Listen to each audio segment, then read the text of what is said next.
What motivates us? As humans, the reasons as to why we are motivated and what motivates us are limitless. However, there are many theoretical approaches that seek to explain and understand motivation. For this presentation, we will be focusing on the theory of arousal. What does motivation involve? Motivation at its core is a need or desire that stimulates a behavior towards accomplishing an objective.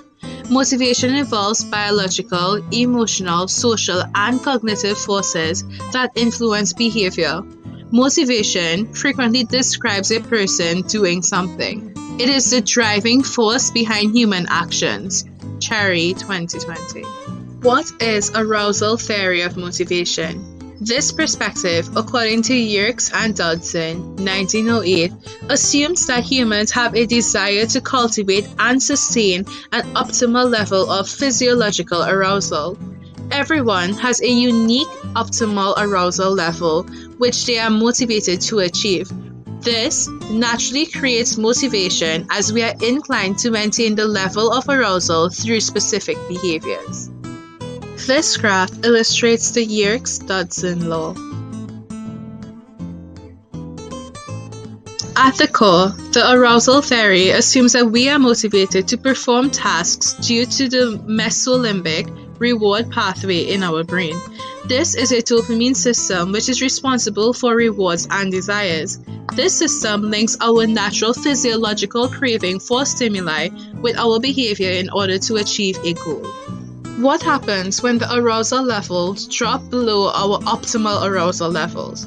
When this occurs, we will participate in behaviors that will increase the arousal level, pushing it towards your ideal arousal level.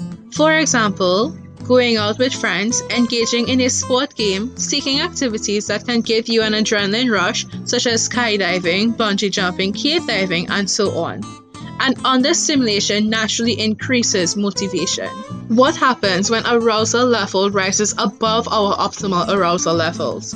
When this occurs, we will participate in behaviors that will decrease the arousal levels, pulling it down to your ideal level. For example, taking a nap, reading a book, exploring different art mediums, participating in a calm physical activity such as yoga, meditation, and so on. And overstimulation naturally decreases motivation.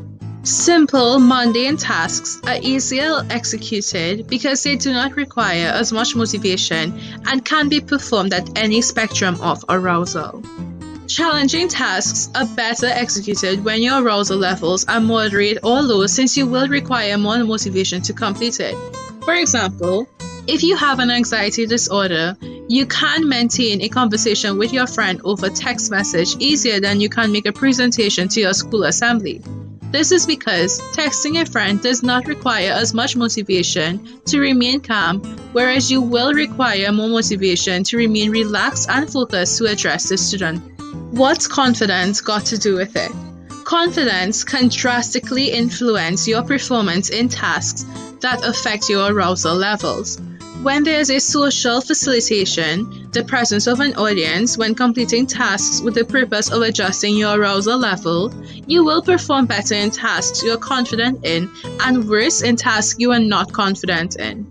For example, a musician who is confident in their talents and abilities are more likely to play all the right notes at a concert, whilst a musician who does not feel confident in their talents and abilities may play the wrong notes at a concert, but the correct ones when alone or in a space where they do not feel the need to impress others. Benefits of arousal theory. The arousal theory of motivation seeks to appropriate your behaviors in order to obtain and maintain your optimal level of arousal. This means that you have control over your motivations through the experiences we seek. Criticisms of arousal theory. This theory assumes that motivation is exclusively linked to and influenced by your arousal levels. However, as humans, there are many times when we would have been unmotivated but still able to perform the task and achieve our goals. What motivates you? So what do you think about the theory of arousal? Do you think you have a lower or higher optimal level of arousal? How do you deal with difficult tasks?